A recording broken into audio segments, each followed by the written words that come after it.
Hello guys, this is Avcoor, and I'm starting to make videos for Archelands, but I really want to get into some of the mechanics as people don't always want to see playthroughs so much. They just want to understand the game and how it functions, and I'm willing to provide that. So first we're going to start off with like the basics of what I think we all should recognize and know about this game.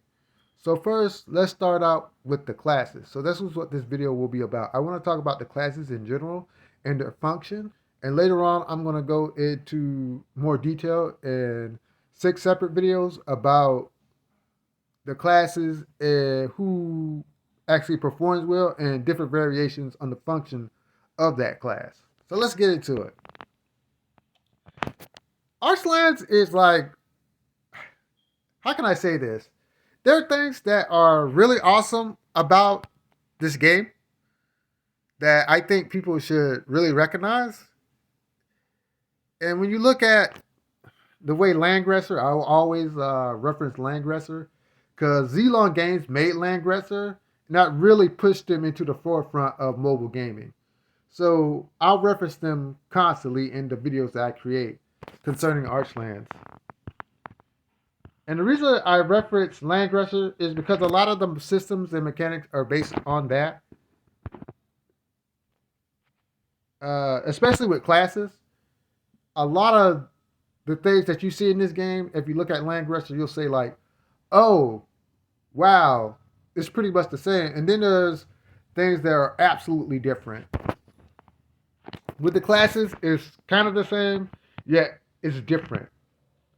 One of the things that is the same, they have the warrior class. We'll start there. Warrior is like infantry and Landgresser. How will I say this? They have 3 squares of movement. 3 squares of movement starting off the bat. The goal of this class is to deal massive amount of damage and have some way to sustain themselves, or either sustain themselves or increase their potential to attack. So when you look at these classes, the best people in this role will have a way to sustain themselves, or they'll have a way to maximize their damage output. The typical stats you're looking at in this class is HP, attack, defense. Concentration is a plus because it basically allows you to crit. It's a plus, and some warriors actually have high crit, which makes them stand out as their overall damage potential will increase because of that said factor. But overall, their movement holds them back. 3 movement is really slow. And wizards and shooters actually can attack from 2 squares. They can actually attack 2 squares away, so that gives them a range advantage. So can Holy, the healer class, can actually attack far away. So when you look at that, their movement is a really big handicap. There's ways to fix that. There's actually a piece of equipment that gives you 1 extra square of movement. That really helps. Uh, Baiting helps too. Like, there's an aspect of warriors people forget that warriors actually can make great bait units. It's not always the tank. Warriors actually make decent bait units. So that's a way in order for you to compensate for their lack of movement.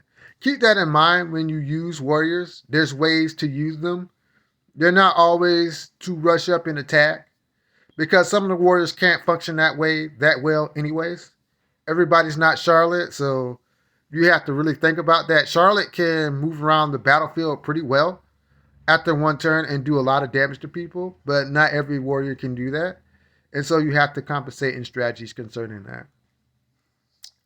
So what I'll say about the archer is I don't like what they did with the archer in Archlands. The biggest concern I have with archers is they can't counterattack from one range. This severely limits their offensive potential as they are the worst bait units in the game. They shouldn't bait at all, period. They can never bait because they never give counterattack damage. So That is one of their limiting factors. And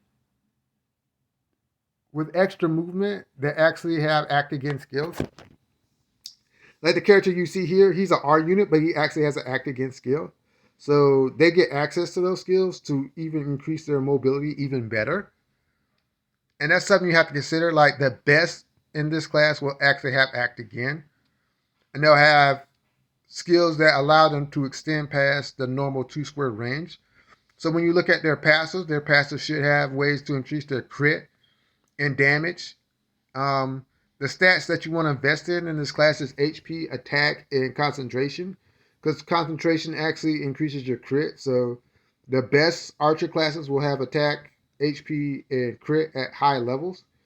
And if you see an S in either of those, you pretty much got yourself a good archer. Despite the quality of archers, archers actually are good DPS units. I don't know. I haven't played enough to see if they're better in PvP or PvE. I don't know yet. But if they're like the archers in Landgresser, they're probably better in PvE content, which kind of sucks. It'd be nice, but I just don't see them functioning that well in PvP if they cannot counterattack. Because somebody's going to kill them and they're not going to receive any damage. Because once you get inside an archer's range, it's hard for them to escape. Like the shadow boss that is an archer, the monster, the cat thing, it's so easy to beat because all you have to do is take away his movement and corner him, and he's done. So take it with a grain of salt about the archer. A lot more playtesting has to go in to really determine the value of that class. It's not as apparent as the warrior and other classes here. The tank class is pretty much the tank class. It's like the Lancer class from Langresser, but there are things that are better about this class as opposed to it in Langresser. First of all, it has access to all colors. Like certain classes, like you couldn't have an assassin tank in Langresser. You can't have a wizard tank in Langresser. Not to say you can have a wizard tank in this game. It's just you can have a light tank, a shadow tank, a red tank, a blue tank, and a green tank. So their color versatility makes them stronger in this game, but it also makes them kind of weaker because the best tanks in this game is more based on color than stats. Color comes first, then comes stats, then comes skills. And if you have a character that can cross all those marks, you pretty much have the best tank in the game. And we actually have a tank that can do that named Gabriel because she's a white tank and she has good skills and she has great stats. And her passive is pretty good. So a tank is one of the most important classes in this game as the mobs in this game are large.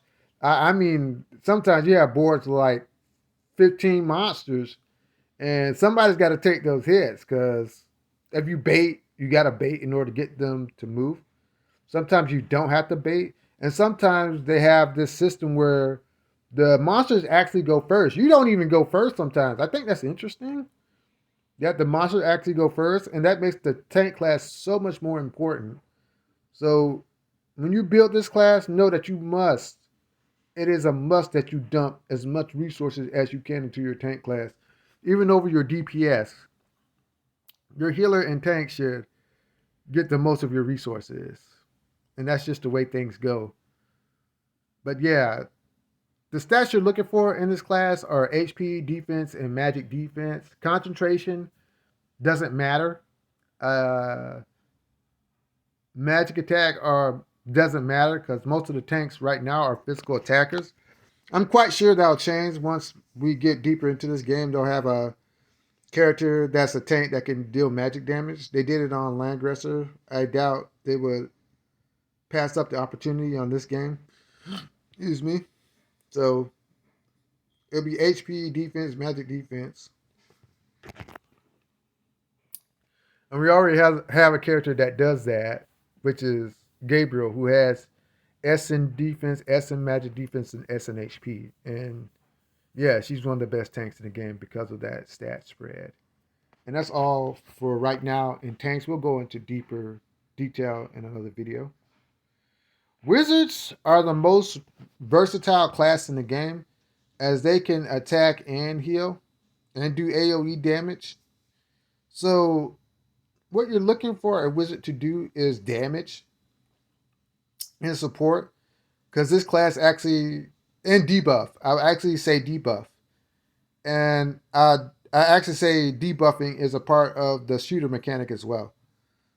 So a good shooter class must debuff, as well as a good wizard class, depending on the role that they play. Either they're going to debuff, either they're going to buff, or they're going to deal massive amounts of damage, either in single target or AoE. So when we make a video about this class, there's a couple of roles that they do that are different from the tank. The tank only has one basic role. He tanks and buffs. She tanks and buffs. However you want to put it. They either do one of those two things. Archer debuffs and does damage. Warrior attacks, slight debuffs and sustain. The wizard can do all of that. He or she cannot tank.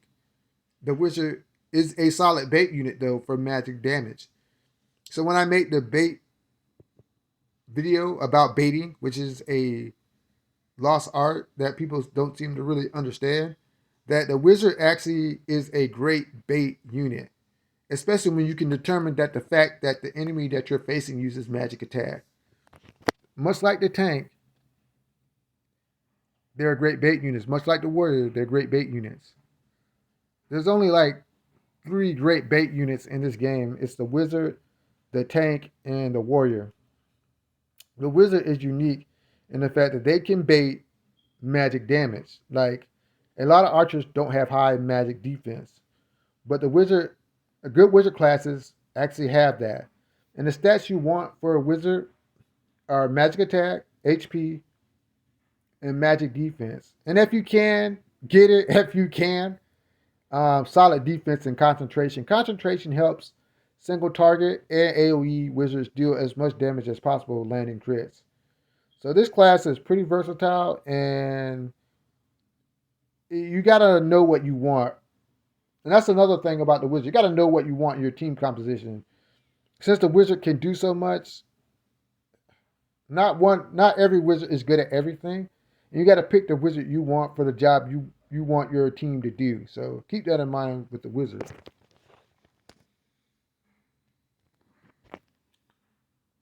Priest is the second. I say they tie for the most important class in the game as they're the healer. So the tank healer core is essential to progress in this game. I'm coming to the point where I actually need another healer because the DPS that I'm receiving is such that I require another healer. And I made the mistake of not developing another healer. Um, what to say about this class? It's really important, but the healer has a job that they must constantly do.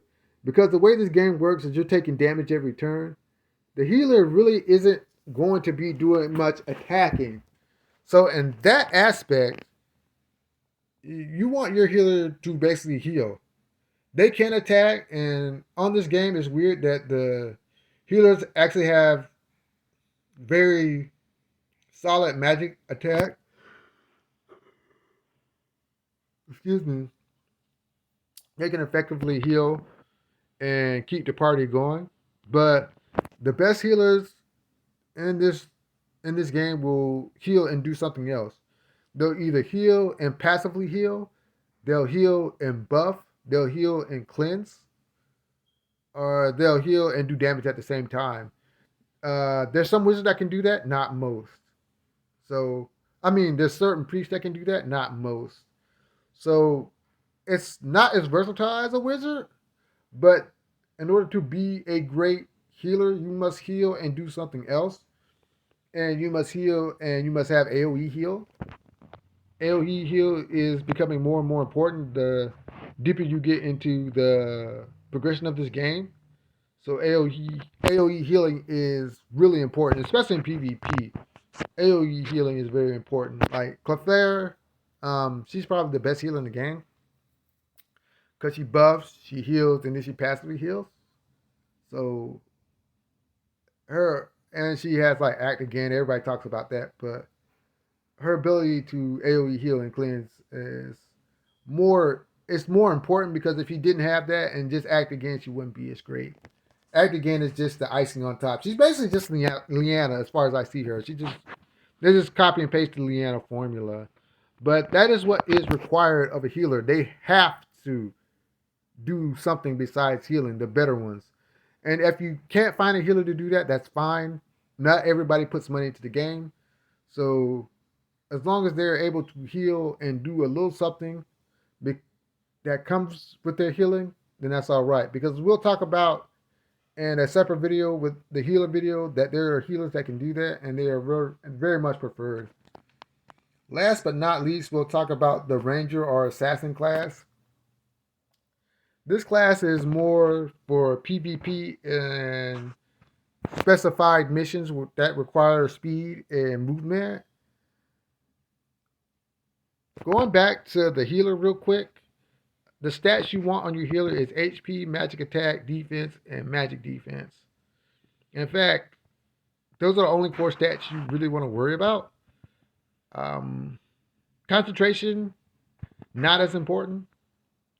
Those stats are the magic attack, HP, defense, and magic defense. So they can live. For this guy, for him or her, assassins are purely PvP units.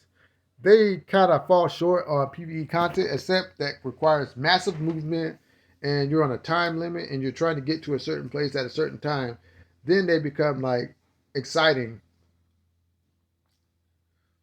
But for the most part, they're made for PvP because they have high movement. This class boasts the highest movement out of all the classes.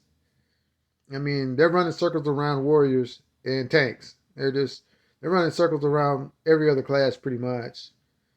And because of that, it, it pushes them more to PvP, but there are ways to implement them in PvE content. But you have to think about your movements and your placement in order to get the most out of this class when it comes to that.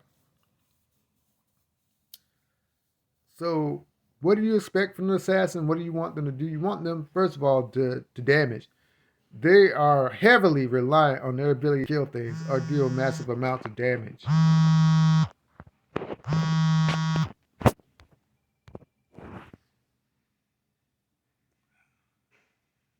Sorry about that. I'll answer that later. But anyways, because I'm doing it on my phone. The reason I'm doing it on my phone is because like my mic messes up on the computer. But let's continue. With this class, you actually want to invest in attack, HP, and concentration.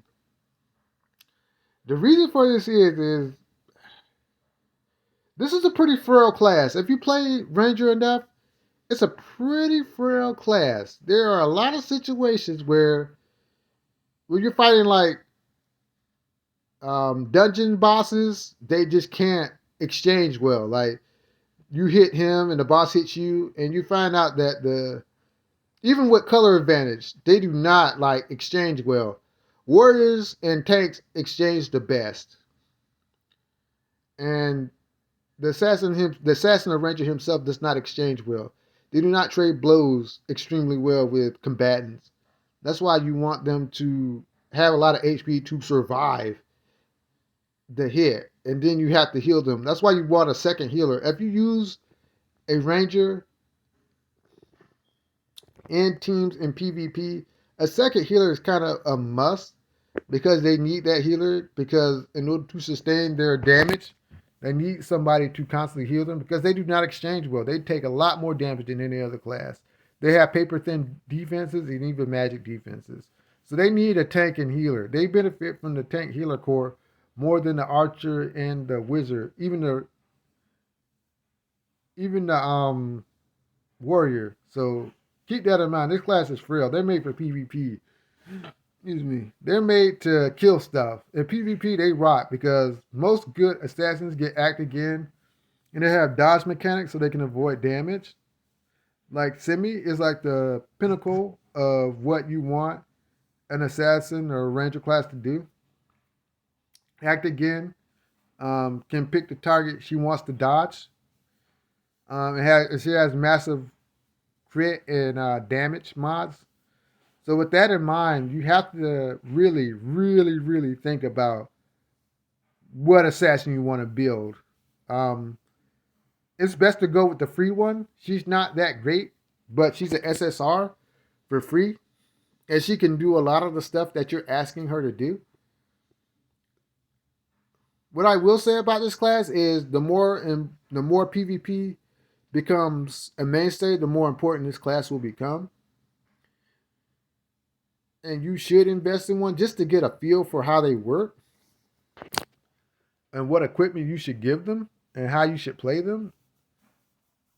Because like only so much PvE content requires the use of a ranger.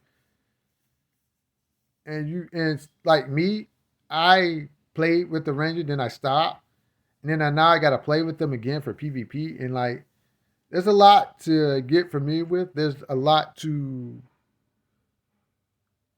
understand. You got to understand their stats and what equipment to give them, what runes that you want them to have, what paths you want to unlock on their class trees. There's a lot to consider with the Ranger. Just don't pick one up and think you have it made. You got to really understand this class more so than other like the Archer and the Ranger. You got to put a lot of thought into how you approach them, so to speak. But anyways, if you like this content and you want more of it, let me know in the chat. Have a great day and goodbye.